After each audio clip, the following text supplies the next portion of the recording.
I know it's been a while since anything about this has been even mentioned, but I finally have some new information. For those of you who already know what's going on with this, you can skip to the part that I will have in the description below.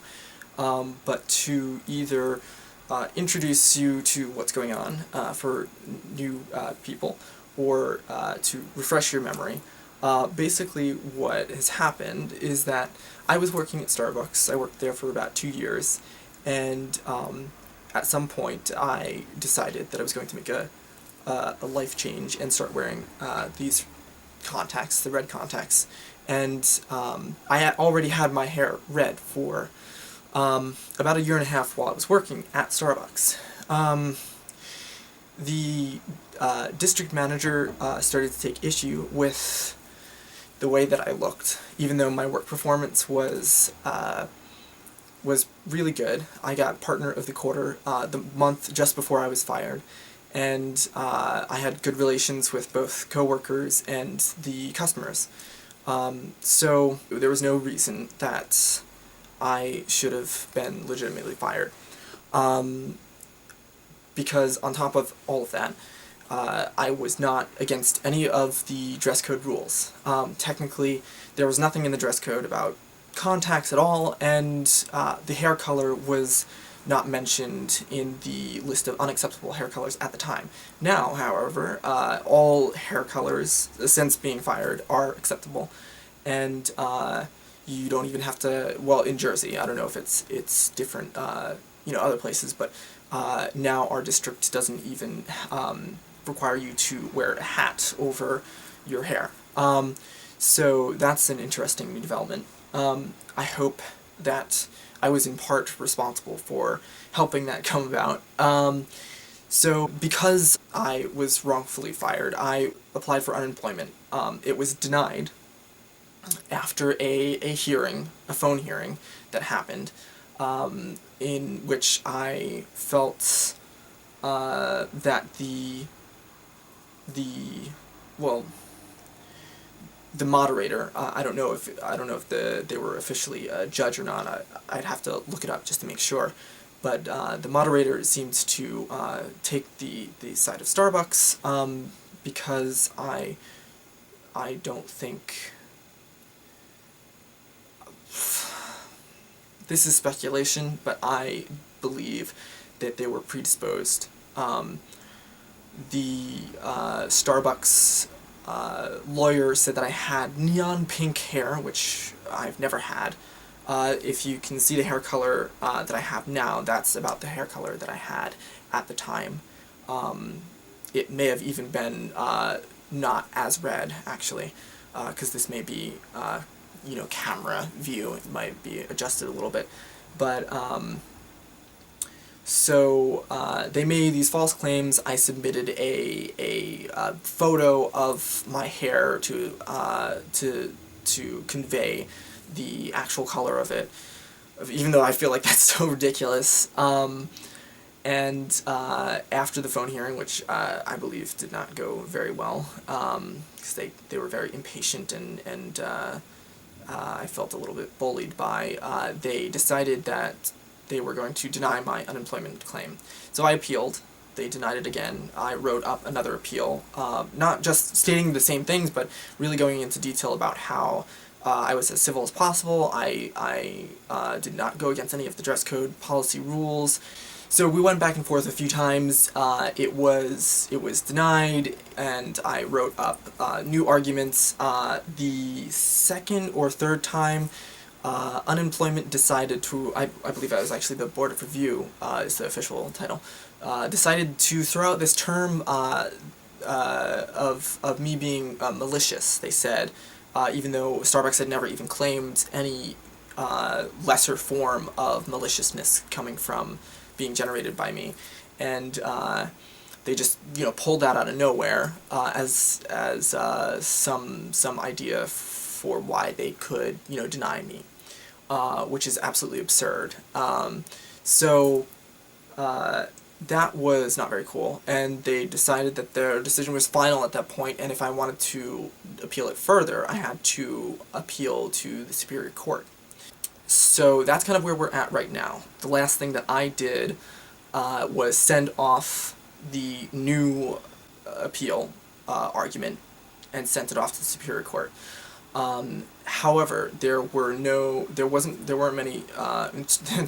much of any instructions on what I should do to go about sending that appeal off, because it changes. They did not tell me that it changes. And so what happened was that the Superior Court was like, hey, you didn't submit this appeal in the right way, because we expect it to have this, this information. And I was like, well, I didn't know that for a really long time. I didn't know that for months and months and months. I believe it was it was May 23rd that I think I sent out the actual letter, and then supposedly they sent out a response saying what I just told you 2 days later on the 25th. Now, I never received that letter. They didn't have it, like certified or anything, so they had no idea if I got it or not. Now, knowing that I had to wait for several months for any responses from the Board of Review, and just dealing with the court system in general, knowing that I would have to wait a long time for the responses, I didn't do anything about that for a while, not only because of that expectation, but also because I had to get a job. So, here I am having bills come in from, college and just like all of life's costs. I won't go through my list, but that was my primary concern, was getting a job and being able to pay for all of this, which was one of the reasons I went through unemployment to begin with, right? And here I am, about over a year later, still going through the process of trying to get the money that I should have.